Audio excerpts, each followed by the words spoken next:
নমস্কার, আপনারা শুনছেন মিস্ট্রি হাউস। আজ শুনবেন রে ব্র্যাডবেরির লেখা দ্য ক্রাউড গল্প অবলম্বনে ওরা কারা। গল্পটি প্রথম প্রকাশিত হয় 1943 সালে। আমরা সকলেই জানি যে কোনো দুর্ঘটনা ঘটলে সেখানে নিমেষের মধ্যে একগাদা মানুষ এসে জড়ো হয়। তবে তাদের মধ্যে কি এমন কোনো দল থাকতে পারে যাদের প্রতিটা স্থানে প্রতিটা দুর্ঘটনার সময় সেই ভিড়ের মাঝে দেখা গেছে? এর উত্তর আমার জানা নেই। তবে আজকের গল্পে মিস্টার স্পেনলার সেই প্রশ্নের উত্তর পেতে চলেছেন। শুনতে থাকুন আজকের গল্প, রে ব্র্যাডবেরির লেখা গল্প অবলম্বনে ওরা কারা।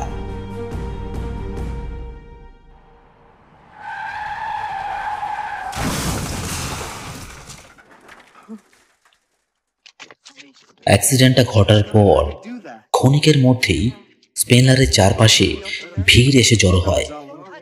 মুখগুলো তাকে দেখতে থাকে, এর ওর দিকে ফিরে ফিসফিস করতে শুরু করে দেয়। ও জানেও না এরা এলো কোথা থেকে। ওর কানে আসছিল তাদের পায়ের শব্দ, তাদের নিঃশ্বাসের শব্দ, এবং যখন গাড়িটা দেওয়ালে গিয়ে ধাক্কা মারে তখন তাদের আর্তনাদ। ওর কপাল ফেটে সেখান থেকে রক্ত গড়িয়ে পড়তে শুরু করে মুখের ওপর। শ্বাস নিতে কষ্ট হচ্ছে এখন, কিন্তু তবুও ওর অদ্ভুত রকমের শান্তি অনুভব হচ্ছে। ওর তো এখন মৃত্যুকে নিয়ে ভয় পাওয়া উচিত, কিন্তু মৃত্যুর চিন্তা ওর মাথাতে আসলোই না। ওর মনোযোগ পড়ে রয়েছে ওর ওপর ঝুঁকে থাকা মানুষগুলোর দিকে। কমপক্ষে 2 ডজন মানুষ রয়েছে সেখানে, গায়ে গায়ে ঘেঁষে দাঁড়িয়ে ওর দিকেই তাকিয়ে রয়েছে। তাদের মুখগুলো ওকে সবকিছুই যেন বলে দিচ্ছে ও মারা যাবে না। পিছন থেকে কেউ একজন জিজ্ঞেস করলো, ও কি মারা গেছে? অন্য একজন বলল, না, সে মরবে না, সে সুস্থ হয়ে যাবে। আর এই কথাটা বিশ্বাস করলো স্পেনলার। ওদের মুখ সেটাই বলছে, স্পেনলার ঠিক হয়ে যাবে।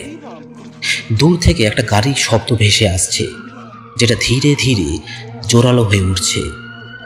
অবশেষে সেটা কাছাকাছি এসে থামল। লোকেদের নড়াচড়ার শব্দ কানে আসে। চলুন চলুন, সবাই সরে দাঁড়ান।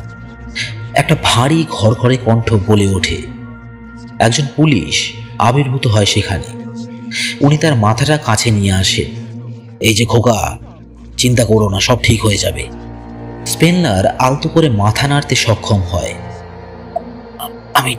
আমি ঠিক হয়ে যাব। একটু থামে এসে। অ্যাম্বুলেন্স? হ্যাঁ আসছে, আর একটু সহ্য করো। কেউ একজন স্পেনলারের মাথার নিচে একটা কোট ঢুকিয়ে দেয়। স্পেনলার তাতে মাথা রেখে রিল্যাক্স করার চেষ্টা করে। শুনতে থাকে শব্দগুলো, গন্ধ নেয় বাতাসের, এবং ভিড়টাকে আধখোলা চোখে পর্যবেক্ষণ করতে থাকে। এই লোকগুলো কারা? এরা এলো কোথা থেকে? এরা জীবনযাপন কিভাবে করে থাকে? সে ওদের মুখগুলোর দিকে চোখ বোলায়। একজন ফ্যাকাশে বর্ণের সতর্ক মানুষ ক্রমাগত নিচের ঠোঁট চেটে চলেছে। তার পাশে দাঁড়িয়ে একজন লালচুলো মহিলা, যিনি পাতলা একটা রুমাল ধরে রয়েছেন এক হাতে। তার মুখে স্বাভাবিকের তুলনায় একটু বেশি পাউডার লাগানো। পুলিশটির পিছনে খালি পায়ে দাঁড়িয়ে থাকা একটি বাচ্চা ছেলে এই সময় কেঁদে ওঠে। দূর থেকে সাইরেনের শব্দ ভেসে আসে। ভিড় করে থাকা লোকগুলো একসাথে তাদের মাথা ঘোরায় সেই শব্দের উৎসের দিকে। তারা পুনরায় যখন আবার ফিরে তাকায় স্পেনলারের দিকে, তখন অদ্ভুত এক অনুভূতি খেলে যায় ওর মধ্যে। ওদের মুখগুলো, তাদের মধ্যে কিছু একটা রয়েছে, এমন কিছু যেটা সে ঠিক ধরতে পারছে না। একজন বৃদ্ধ মানুষ তাদের মধ্যে থেকে ফুপিয়ে ওঠে। একজন যুবতী মহিলা অধৈর্যভাবে নিজের হাত দুটো নেড়ে চলেছে, যেন তাদের মধ্যেও জীবন রয়েছে। মুখে দাগওয়ালা এক ছোকরা ছেলে বারবার রক্তে ভেসে যাওয়া জায়গাটা থেকে দূরে সরে গিয়ে আবার এগিয়ে আসছে কাছে, যেন সেদিকে তাকানো থেকে নিজেকে সে আটকাতে পারছে না। এরা সবাই এলো কোথা থেকে? যে কোনো অ্যাক্সিডেন্টের পর কত তাড়াতাড়ি সেখানে একগাদা মানুষ এসে জড়ো হয়ে যায়। বিষয়টা ভারী অদ্ভুত। স্পেনলারের মনে হয়েছিল মানুষগুলো যেন মুহূর্তের মধ্যে সেখানে এসে আবির্ভূত হয়।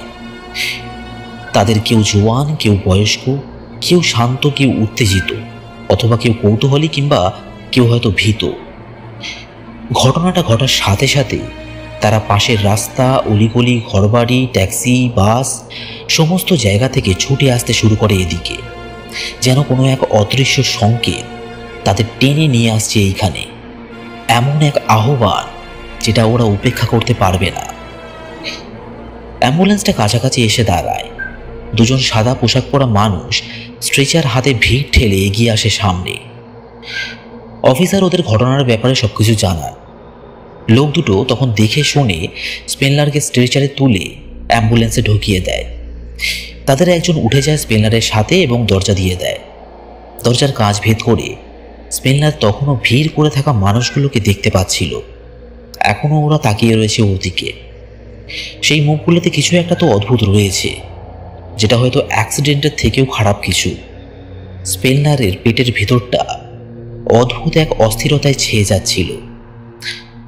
অ্যাম্বুলেন্সের ইঞ্জিন আবার শব্দ করে ওঠে।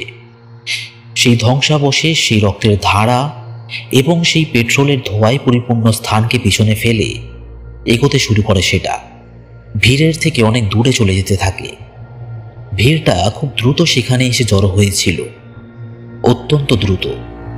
গোল হয়ে ঘিরে দাঁড়িয়েছিল তারা, অনেকটা শকুনদের মতো। স্পেনলার তখন জ্ঞান হারাতে শুরু করেছে। সবকিছু আবছা হয়ে আসছিল চোখের সামনে। সেই অন্ধকারে ওর চোখে পড়ে একটা চাকা ঘুরপাক খাচ্ছে তার সামনে, তারপর দুটো চাকা, তারপর চারটে চাকা। প্রতিটা চাকা ঘুরে চলেছে এক নাগাড়ে। তারা ঘুরছে আর ঘুরছে। সেই সাথে ভিড়ের মধ্যে থাকা মানুষগুলোর মুখ সেখানে দেখা যাচ্ছে। উদ্ভট কিছু রয়েছে এর মধ্যে, যেটা সে ঠিক বুঝে উঠতে পারছে না, কিন্তু অনুভূতিটা অত্যন্ত স্পষ্ট। যেন সেই চাকাগুলো, ওই দুর্ঘটনা এবং ভিড়ে থাকা ওই মানুষগুলো একে অপরের সাথে যুক্ত নয়। তারপর হঠাৎ করে চাকার ঘোরাঘুরি থেমে যায়। আলো দেখা দেয় সামনে। ডাক্তারের নম্র সুর এবং তার হাত ওকে আবার বাস্তবে ফিরিয়ে আনে। স্পেনলার চোখ খুলতে দেখতে পায় সে রয়েছে হাসপাতাল রুমে। স্নিগ্ধ একটা গন্ধ নাকে এসে ধাক্কা মারে। তারপর চোখে পড়ল ডাক্তারের পিছনে একজন নার্স দাঁড়িয়ে। এই তো জেগে উঠেছেন দেখছি, হাসি মুখে বললেন ডাক্তার। তা কেমন লাগছে এখন? মাথা ঝিমঝিম ভাবটা কেটে গিয়েছে। স্পেনলার মুখে হাসি ফোটাতে সক্ষম হয়। মনে তো হচ্ছে ঠিক আছি। ওর মাথায় ব্যান্ডেজ বাঁধা, তবে বাকি সবকিছু আগের মতোই রয়েছে। আমি বললাম ডক্টর মেলকয়ের। স্পেনলার দ্বিধা করে, তারপর বলে, ডাক্তার কিছু একটা ঠিক নেই। মানে অ্যাক্সিডেন্টের কথা? না, এটা অন্য বিষয়। সে বসার চেষ্টা করে, কিন্তু ডাক্তার তাকে আবার শুইয়ে দেন বালিশে। আপনি শুয়ে শুয়েও কথা বলতে পারবেন। কি ব্যাপার বলুন। এটা ওই ভিড় করা মানুষগুলোর বিষয়। স্পেনলারের কণ্ঠ কাঁপছে। ওরা যেভাবে আমার দিকে তাকিয়েছিল সেটা ঠিক আমার পছন্দ হয়নি। আগামী 5 দিন যাবৎ হাসপাতালের জানলা দিয়ে ভালো মতো সূর্যের আলো প্রবেশ করেছে। ডক্টর মেলকয়ের স্পেনলারকে জানিয়েছে সে সুস্থ হয়ে উঠছে। আপনি খুবই ভাগ্যবান মিস্টার স্পেনলার। আপনার কপালের ক্ষতটা যদি আর 1 ইঞ্চি গভীর হতো। স্পেনলার বাধা দেয়। আচ্ছা ডাক্তার, অ্যাক্সিডেন্ট হলে কি মানুষের মতিভ্রম হতে পারে?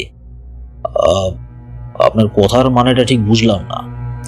মানে বলতে চাইছি সেই সময় মিনিটকে কি 1 ঘন্টা মনে হতে পারে, কিংবা ঠিক এর উল্টোটা?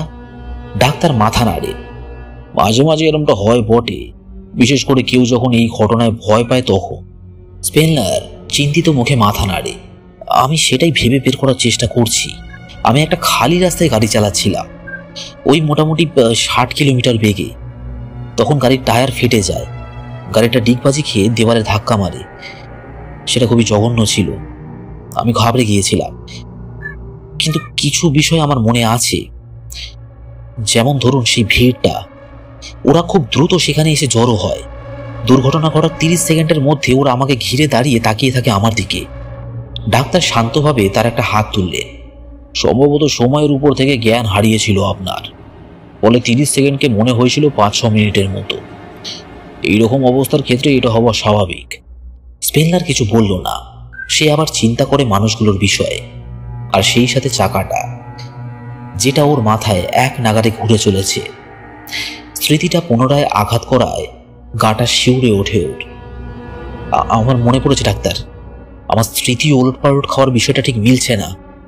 আমি ওই পুরোটা সময় সজাগ ছিলাম, আমার সবকিছু স্পষ্ট মনে আছে। যখন মানুষগুলো আমার উপর ঝুঁকে এসে দাঁড়ায়, তখনও গাড়ির চাকা ঘুরছিল, দ্রুত বেগে ঘুরছিল। ডাক্তার ভুরু কুঁচকালেন, কিন্তু কিছু বললেন না। আমি একেবারে নিশ্চিত গাড়ির চাকা এতক্ষণ ঘোরার কথা নয়। ঘর্ষণের ফলে সেটার গতির সাথে সাথে আস্তে হয়ে যাবার কথা। কিন্তু আমার ভালো করে মনে আছে, যখন ওরা আমার উপর ঝুঁকে আসে, তখনও চাকাটা একইভাবে ঘুরে যাচ্ছিল। ডাক্তার ধীরে ধীরে উঠে দাঁড়ান এবং তাকান স্পেনলারের দিকে। এরকম কেস আমি আগেও দেখেছি। আপনার মন যে ঘটনার সৃষ্টি করেছে, সেটাকে বাস্তব বানানোর জন্য আপনার স্মৃতি সেগুলো সাজিয়ে নিচ্ছে নিজেদের মতো। আপনার হয়তো বিশ্বাস এটা সত্যি, তাই জন্যই আপনার মন জোর করে সেটার একটা মানে দাঁড় করাচ্ছে। হয়তো পরে যখন আপনার শরীর সুস্থ হয়ে উঠবে, তখন একটা সাইকিয়াট্রিস্টের সাথে দেখা করে নেবেন। তারা এই বিষয়ে আপনাকে ভালো সাহায্য করতে পারবে। রাস্তাটা একেবারে খালি ছিল ডাক্তার, একজনও চোখে পড়ছিল না। আর শুধু এটা নয় যে তারা ওখানে খুব দ্রুত এসে জড়ো হয়, ওদের চাহনিতেও কিছু একটা ছিল। তারা আমার দিকে এমন ভাবে তাকায় যেন মনে হয় ওরা জানে আমি মারা যাব না। মিস্টার স্পেনলার, আপনি এখনো শকের মধ্যেই আছেন, শান্ত কণ্ঠে বললেন ডাক্তার। হাসপাতাল থেকে বেরোনোর পর স্পেনলার সবার আগে একটা ট্যাক্সি ডাকে। আমি এইমাত্র হাসপাতাল থেকে ছাড়া পেয়েছি, সে বলল ড্রাইভারকে। আমার ভয়ের উপর নিয়ন্ত্রণ আনতে হবে।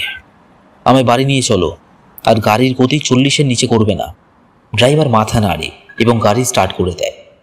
শুরুতে স্পেনলারের একটু নার্ভাস লাগছিল, কিন্তু গাড়ি চলতে শুরু করার পর তার আত্মবিশ্বাস আবার ফিরে আসতে শুরু করে।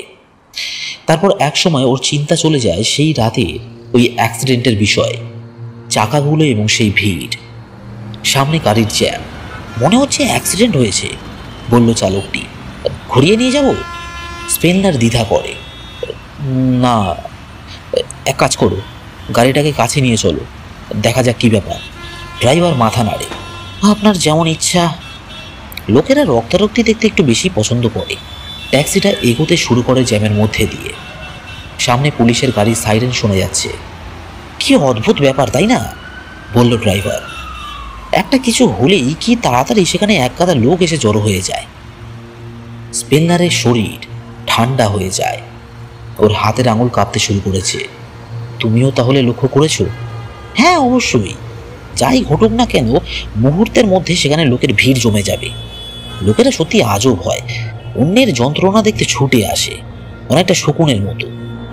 স্পেনলার চুপচাপ বসে থাকে। ড্রাইভারের কথাগুলো তার অনুভূতির সাথে মিলে যাচ্ছে। এটা শুধুমাত্র ওর কল্পনা নয়, ভিড় করা মানুষগুলো সত্যি সত্যি বাতাসের মধ্যে থেকে আবির্ভূত হয়েছিল, অনেকটা ম্যাজিকের মতো। সে কৌতূহলী হয়ে জিজ্ঞেস করে, আচ্ছা, যদি মাঝরাতের দিকে কিছু ঘটে, তখনও কি ওরা আসে এইভাবে? আবার নয়তো কি, সময়ের কাণ্ডজ্ঞান নেই এদের, ওদের সব জায়গায় খুঁজে পাওয়া যায়। ওদের গাড়িটা দুর্ঘটনার কাছে এসে পৌঁছাতে স্পেনলার দেখে দুটো গাড়ি একে অপরের উপর দুমড়ে মুচড়ে পড়ে রয়েছে। ফুটপাতের ধারে একটা দেহ শুয়ে, যাকে ঠিক করে দেখা যাচ্ছে না, কারণ সেখানে ভিড় করে দাঁড়িয়ে আছে মানুষগুলো, তাদের দৃষ্টি ধ্বংসস্তূপের দিকে। স্পেনলার ওদের শুধু পিঠ দেখতে পাচ্ছে। স্পেনলার জানলার কাঁচ নামিয়ে চিৎকার করতে যাচ্ছিল, কিন্তু থেমে যায়। সে পারবে না, ওদের মুখগুলো দেখার ক্ষমতা ওর মধ্যে নেই। বাড়ি ফিরতে স্পেনলার চুপচাপ বসে থাকে ডিনার টেবিলে, গ্লাসে ওয়াইন ঢেলে পান করতে থাকে। ওর চাকরটি তখন বাসন মাজা শেষ হয়ে গিয়েছিল। সে দরজার কাছে এসে থেমে যায়। একটু সাবধানে স্যার, আপনি যথারীতি অনেক মদ খেয়ে নিয়েছেন। স্পেনলার হাসে। চিন্তা করো না ম্যাক, আমি মাতলামো করব না। কিন্তু স্যার, আপনি তো সবেমাত্র হাসপাতাল থেকে বাড়ি ফিরেছেন। এটার আমার দরকার আছে। গ্লাসে আবার মদ ঢালে স্পেনলার। আচ্ছা, তুমি একটা কাজ করো, আমার জন্য কিছু খবরের কাগজ কিনে আনো। কটা আনবো স্যার? সব কটা। গত 2 বছরের প্রতি সপ্তাহের একটা করে খবরের কাগজ, আর আগের মাসের প্রতিটা খবরের কাগজ নিয়ে এসো। চাকরটি দ্বিধা করে। স্যার, এর কারণটা কি জানতে পারি? কারণটা? স্পেনলার আলতো করে চুমুক দেয় তার গ্লাসে। আমি কিছু পুরনো বন্ধুদের ছবি খুঁজছি। হ্যাঁ হ্যাঁ, ঠিক, পুরনো বন্ধু। স্পেনলার গাড়ি চালিয়ে সোজা চলে যায় নিজের অফিসে। সে তার বিজনেস পার্টনার মর্গানের সাথে খানিকক্ষণ হাসি ঠাট্টা করে, কিন্তু কথা বলাকালীন ওর কাছে ঘড়ির কাঁটার শব্দটা যেন বোমের মতো বাজছিল। সেদিনে অ্যাক্সিডেন্টের অদ্ভুত স্মৃতিগুলো সরাতে পারছিল না মন থেকে। এখন তো মনে হচ্ছে অ্যাক্সিডেন্ট যেন আমায় টানে, বলল স্মেলনার। আমি হাসপাতাল থেকে বেরিয়ে বাড়ি ফিরছিলাম, পথে আরেকটা অ্যাক্সিডেন্ট চোখে পড়ে আমার। ঘটনা তো চক্রাকারই ঘটতে থাকে। অন্যমনস্কভাবে বলল মর্গান। ওরা আরো খানিক কথা বলল, তারপর হঠাৎ বাইরে রাস্তায় কোথাও তীব্র স্বরে কিছু একটা ধাক্কা লাগার শব্দ আসে ওদের কানে। দুজনেই ছুটে যায় জানলার দিকে এবং দেখে একটা ট্রাক সাদা রঙের ক্যাডিলাক গাড়িকে তুবড়ে দিয়েছে। কি বলেছিলাম? বলল মর্গান। ঘটনা চক্রাকারই ঘটে। নিচে তাকানোর সাথে স্পেনলারের মধ্যে এক শীতল আতঙ্ক খেলে যাচ্ছিল। সে নিজের ঘড়ির দিকে তাকিয়ে সময় গুনতে শুরু করে। 1 সেকেন্ড, 2 সেকেন্ড, 3 সেকেন্ড। লোকেরা যথারীতি দুর্ঘটনার দিকে দৌড়াতে শুরু করে দিয়েছে। 8 সেকেন্ডের মধ্যে ওখানে আরও অনেকে ছুটে আসতে শুরু করে এবং 15 সেকেন্ড পর ভিড়টা গাঢ় হয়ে জমে গিয়েছিল। গাড়ির হর্ন বাজছিল চারদিকে এবং রাস্তা জুড়ে চরম বিশৃঙ্খলা। নিজের অজান্তেই স্মেলনারের শরীরটা কেঁপে ওঠে। শরীরের কম্পন যেন থামতে চাইছিল না। ভিড়টা খুব দ্রুত এসে জড়ো হয়েছে। ও তাকিয়ে রইল সেই দিকে। এক মুহূর্তের জন্য চোখে পড়ল এক মহিলার দেহ পড়ে আছে রাস্তার উপর, কিন্তু মুহূর্ত পরেই সেটা ঢাকা পড়ে যায় মানুষের ভিড়ে। ওর গলা শুকিয়ে আসছিল এবং বড় বড় ঢোক গিলছিল স্পেলনার। মর্গান সেটা লক্ষ্য করে বলে, তোমার একটু বসা উচিত, তোমাকে ভালো দেখাচ্ছে না। আমি ঠিক আছি, বিড়বিড় করে স্পেলনার। এখনও সে জানলা দিয়ে বাইরে তাকিয়ে। যদি যদি আরেকটু কাছ থেকে দেখতে পারতাম। চোখ কুচকায়ও, চেষ্টা করে ভিড়ের মাঝে থাকা মানুষগুলোর মুখ মনে করার, তবে সেটা সম্ভব ছিল না। তাদের সবার মুখ ঝাপসাভাবে মনে আসছে। তবে এক মুহূর্তের জন্য ওর মনে হলো একজন লাল চুলো মহিলাকে ও দেখতে পেয়েছে সেখানে, কিন্তু ঠিক নিশ্চিত হতে পারল না। মর্গান, তোমার কাছে দূরবীন আছে? দূরবীন কেন রাখতে যাব? আমি একটু ভালো করে দেখতাম। তোমার কথার মানেই বুঝতে পারছি না, আর তোমাকে অসুস্থ দেখাচ্ছে। স্মেলনার হাত মুঠো করে নিজের এবং টান দেয় মর্গানের হাতে। আমার সাথে এসো, এক্ষুনি যেতে হবে। আরে কি হলোটা কি? কোথায় যাব? স্পেনলার দ্রুত অফিসের দরজা খুলে বেরিয়ে যায়। মর্গান বিভ্রান্ত হয়ে চলতে থাকে ওর পিছনে। ওরা চলে আসে লিফটের কাছে। শুধু যদি সময় মতো সেখানে পৌঁছাতে পারি, বিড়বিড় করে স্পেনলার। কিসের জন্যে? ওসব নিয়ে ভেবো না, আমার বোধহয় মাথা খারাপ হয়ে যাচ্ছে। লিফটের দরজা খুলতে ওরা ঢুকে পড়ে তাতে। রাস্তায় পা রাখতে বিশৃঙ্খলার মাত্রাটা বুঝতে পারে স্পেনলার। হর্ন বাজছে, লোকেরা চিৎকার চেঁচামেচি করছে, লোকেরা এদিক ওদিক ছুটে চলেছে। ওর কপালের ক্ষতটা আবার চাগার দিয়ে ওঠে, কিন্তু ও থামল না। মরিয়া হয়ে খুঁজতে শুরু করলো সেই ভিড়টাকে। তারপর এক মুহূর্তের জন্যে লাল চুলো মহিলাকে দেখতে পায় ও। ওই তো, আঙুল দেখিয়ে বলল স্পেনলার। মর্গান, তুমি দেখতে পাচ্ছ ওকে? কাকে? মহিলা আর সেখানে ছিল না। স্পেনলার ভিড় ঠেলে কোনোই মেরে এগোতে শুরু করে, কিন্তু মহিলাটিকে খুঁজে পাওয়া গেল না। এই সময় আরও একটা পরিচিত মুখ চোখে পড়ে ওর। খালি পায়ে দাঁড়িয়ে থাকা একটা বাচ্চা ছেলে, যে কান্নাকাটি করছে। কিন্তু পৃথিবীতে অনেক বাচ্চা ছেলেই রয়েছে যারা খালি পায়ে ঘুরে বেড়ায়। তবে ছেলেটার কাছে যাবার আগেই সে পালিয়ে যায়। মেয়েটা কি মারা গেছে? ভিড়ের মধ্যে কেউ প্রশ্ন করে। কণ্ঠটা খুব পরিচিত মনে হয় ওর, কোথায় যেন শুনেছে এর আগে। হ্যাঁ, সে মারা গেছে। আরেকজন কথা বলে ওঠে, সময় মতো অ্যাম্বুলেন্স আসতে পারবে না। ওকে সরানোটা উচিত ছিল না ওদের। স্পেনলার তখনও ভিড় ঠেলে এগিয়ে চলেছে, খুঁজে চলেছে। প্রতিটা মানুষের মুখ ওর কাছে খুব চেনা চেনা ঠেকছে, কিন্তু কারোরই মুখ স্পষ্ট নয়। আরে ভাই, ধাক্কাধাক্কি কেন করছো? কেউ একজন হাঁকিয়ে ওঠে, এই বেড়া ছেলে, ধাক্কা মারছিস কেন? আরেকজন বলল। স্পেনলার তাও থামল না। মুখগুলোর বিষয়ে সে নিশ্চিত নয়, কিন্তু ও দৃঢ়ভাবে মনে হচ্ছে এই মুখগুলো সে আগেও দেখেছে। মর্গানের কাছে আবার ফিরে আসে স্পেনলার। সে প্রায় উল্টে পড়েই যাচ্ছিল, কিন্তু মর্গান ওকে ধরে নেয়। স্পেনলার, তোমার অবস্থা ভালো নয়, তোমার ভালো মতো বিশ্রাম দরকার। তুমি হঠাৎ নিচে কেন এলে? আমি জানি না মর্গান, ওর কণ্ঠ কাঁপছে। আমি সত্যি জানি না, কিন্তু কেউ একজন মেয়েটার শরীরটা সরিয়েছিল। অ্যাক্সিডেন্ট হওয়ার পর তুমি কখনোই দেহ সরাতে পারো না, কারণ এতে মানুষটা মারা যেতে পারে মর্গান, মানুষটা মারা যেতে পারে। হ্যাঁ জানি, লোকেরা বোকা বোকা কাজ করেই থাকে। একটা দীর্ঘশ্বাস ছেড়ে বলল মর্গান। স্পেনলার বসে পড়ে একের পর এক খবরের কাগজের টুকরোগুলো সাজাচ্ছিল তার সামনে। আমি আর কিছুই ঠিক করে বুঝতে পারছি না, বিশেষ করে যুক্তি বুদ্ধি দিয়ে, বলল সে। মর্গানের দিকে ইশারা করে কাগজগুলোর দিকে তাকাতে। মর্গান সেদিকে তাকিয়ে ভুরু কুঁচকায়। এগুলো কি? তোমার অ্যাক্সিডেন্টের পর থেকে তুমি এমন আচরণ করছো যেন গাড়ি দুর্ঘটনা সবকিছু তোমার সাথেই যুক্ত। তুমি এইসব খবর আর এদের ছবিগুলো কেন সংগ্রহ করছো? এটা গাড়িগুলোকে নিয়ে নয়, ঝট করে বলল স্পেনলার। এটা সেই ভিড়টাকে নিয়ে। ওদের মুখগুলো দেখো ছবিতে এবং মেলাও। একটু ভারী চালাতন। বিরক্তির সাথে বলল মর্গান। এই যে এইটা দেখো, হুইলশায়ারে ঘটা একটা অ্যাক্সিডেন্ট। এবার এটাতে হলিউডের এই কেসটা মেলাও। কোনো মিল পাচ্ছ? নেই, তাই তো? কিন্তু এইবার হুইলশায়ারে আজ থেকে 10 বছর আগে ঘটা একটা পুরনো ছবি দেখো। স্পেনলার সেই ছবিতে থাকা একটি মহিলার দিকে ইঙ্গিত করে। একে দেখো, উনি এই দুটো ছবিতেই রয়েছেন, তাই নয় কি? মর্গান দ্বিধা করে। হ্যাঁ সে তো রয়েছে, তাতে কি হয়েছে? এই দুটো অ্যাক্সিডেন্টের মধ্যে সময়ের ব্যবধান 10 বছর এবং দূরত্ব প্রায় 3 মাইলের মতো। আর মহিলা ঠিক এই সময়গুলোতে ওখানে পৌঁছে গেলেন। আর এটা শুধু দুবার নয়। এই দেখো, স্পেনলার আরো কিছু ছবি সামনে মেলে ধরে। এখানেও উনি রয়েছেন। ছোট একটা এলাকা জুড়ে গত 10 বছরে 8টা গাড়ি দুর্ঘটনা ঘটেছে। এবার আরো একটা জিনিস দেখো, মহিলা প্রতিটা ছবিতে ঠিক একই পোশাকে দাঁড়িয়ে আছেন।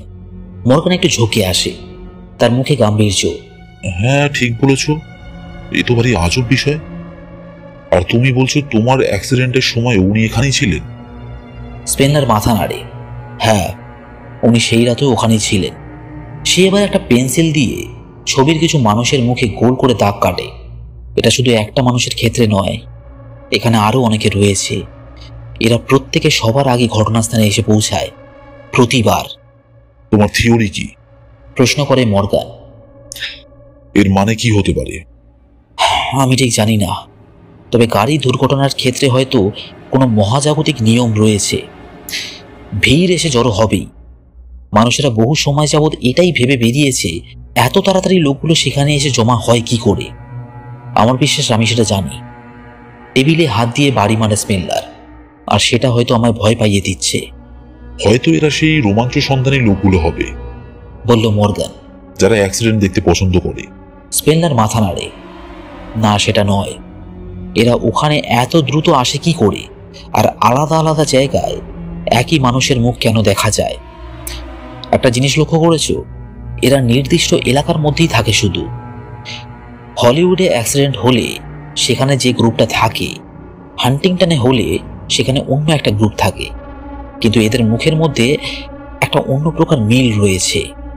মর্গান ভুরু কুঁচকায়। তুমি বলছো প্রতিটা স্থানে এরা একই গ্রুপে যায় না? না, অবশ্যই না। দুর্ঘটনা ঘটলে সাধারণ মানুষেরও ছুটে আসে, কিন্তু এই মানুষগুলো, এরা সেখানে সবার আগে এসে পৌঁছায়। এরা কারা? কি চায় এরা? মর্গান প্রশ্ন করে। তুমি কিন্তু এসব বলে নিজেকে ভয় পাওয়াচ্ছ আর আমাকেও। আমি জানি না এরা কে। আমি ওদের সাথে কথা বলার চেষ্টা করেছিলাম, কিন্তু প্রতিবার কিছু না কিছু আটকে দিয়েছে আমায়। কেউ হয়তো সেই সময় ধাক্কা মেরেছে, কিংবা মানুষটার কাছে যাবার আগেই সে ভিড়ে কোথাও মিশে গিয়েছে। ভিড়টা ওদের আড়াল করে রাখে, কিন্তু ওরা জানে আমি আসছি। শুনে মনে হচ্ছে এরা কোনো গোপনীয় সংস্থা জাতীয় কিছু। হতে পারে, বলল স্পেনলার। আমি শুধু একটা ব্যাপার জানি, যেখানে যেখানে কোনো মৃত্যুর ঘটনা ঘটতে চলেছে, ওরা সেখানে এসে উপস্থিত হয়। আগুন লাগলে, বিস্ফোরণ ঘটলে, যুদ্ধ হলে, অ্যাক্সিডেন্ট হলে ওরা ঠিক পৌঁছে যায় সেখানে। ওরা কি শকুন, হায়না নাকি ঋষিমুনি আমি কিছুই জানি না। আর আন্দাজে ঢিল মারা অনেক হয়েছে। আমি এবার সোজা পুলিশের কাছে যাচ্ছি। পুলিশ? বলল মর্গান। তোমার মনে হয় ওরা বিশ্বাস করবে তোমায়? বিশ্বাস ওরা করবেই। এই গ্রুপের কেউ একজন সেদিন ওই মহিলার দেহটা সরিয়েছিল, যার ফলে মারা যায় সে। হয়তো ওরা চাইছিল মেয়েটা যেন মারা যাক। কাগজপত্রগুলো ব্রিফকেসে ঢোকানোর সময় মর্গান তাকিয়ে থাকে ওর দিকে। তুমি এটা নিয়ে খুবই সিরিয়াস, তাই না? হ্যাঁ, বলল স্পেনলার। আমি এখনই থানায় যাচ্ছি, তুমিও আসবে নাকি? না, আমার হবে না। বউকে বলে রেখেছি তাড়াতাড়ি বাড়ি ফিরবো। বেশ, তাহলে পরে দেখা হচ্ছে। আর তোমার কাজের জন্য গুড লাক। স্পেনলার মুচকি হাসে। চিন্তা নেই, ওরা বিশ্বাস করবে। Good night.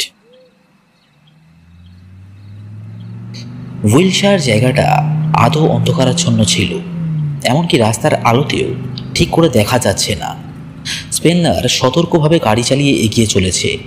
নিজের সাথেই কথা বলছে সে। ঠিকঠাকভাবে থানায় পৌঁছাতে পারলেই হলো, বিড়বিড় করে সে।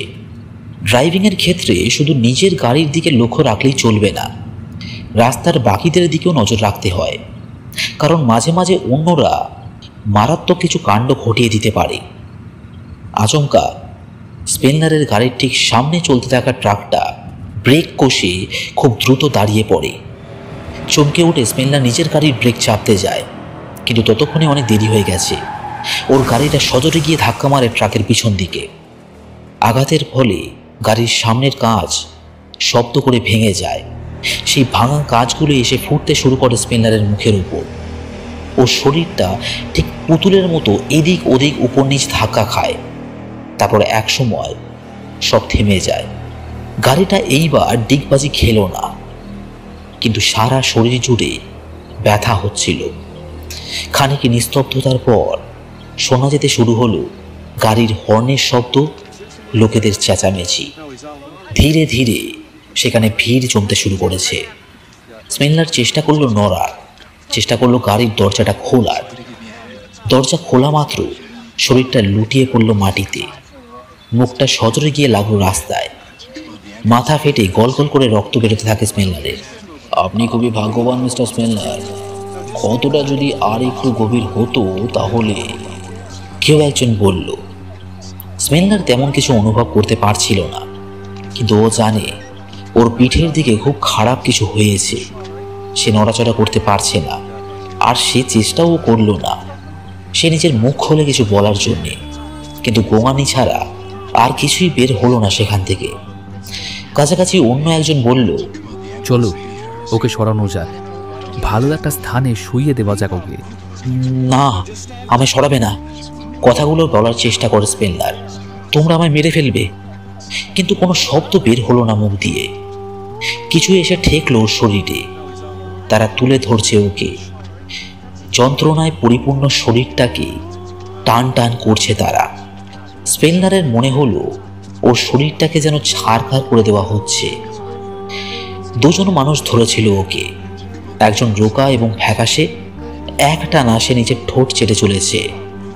অন্যজন বয়স্ক, মুখে অজস্র বলি রেখা। স্পেনলার ওদের চিনতে পারে। সে ওদের মুখগুলো আগেও দেখেছে। একটা পরিচিত কণ্ঠ প্রশ্ন করে, ও কি মারা গেছে?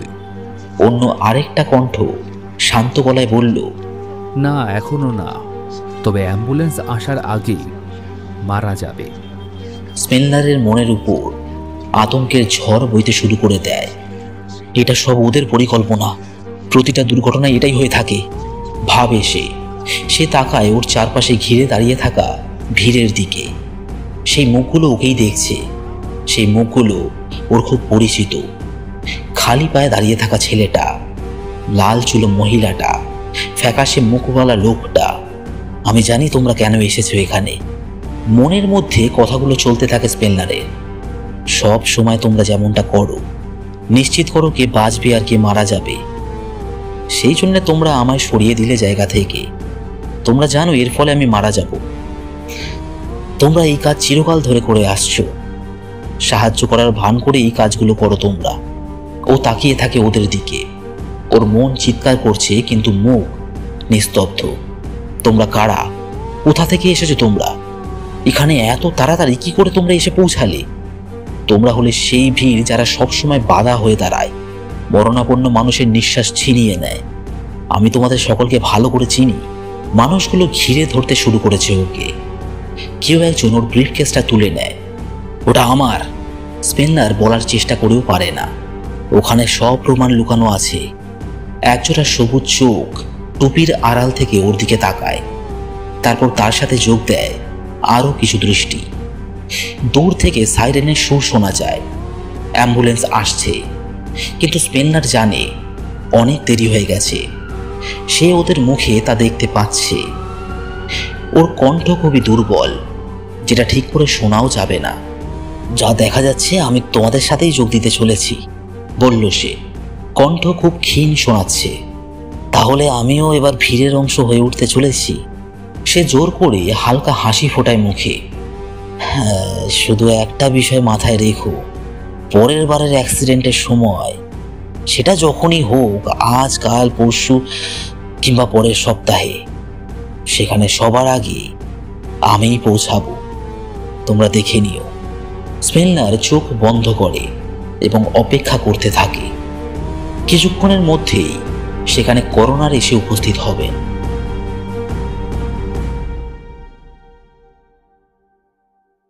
শুনছিলে রে ব্র্যাডবেরির লেখা কাহিনী দ্য ক্রাউড। গল্পটি কেমন লাগলো জানাতে পারেন নিচে কমেন্ট করে। এর আগে আমি রে ব্র্যাডবেরির আরও একটা গল্প আপলোড করেছিলাম। গল্পের নাম ছিল দ্য স্মল অ্যাসাসিন। সেই গল্পটি শুনে না থাকলে লিংক রেখে গেলাম ডেসক্রিপশনে। শীঘ্রই ফিরে আসছি নতুন আরও একটি গল্প নিয়ে। সকলে ভালো থাকবেন, সুস্থ থাকবেন। আর হ্যাঁ, স্টিফেন কিংয়ের লেখা সাইলেন্ট স্লট গল্পটি আসবে মে মাসে। Good night.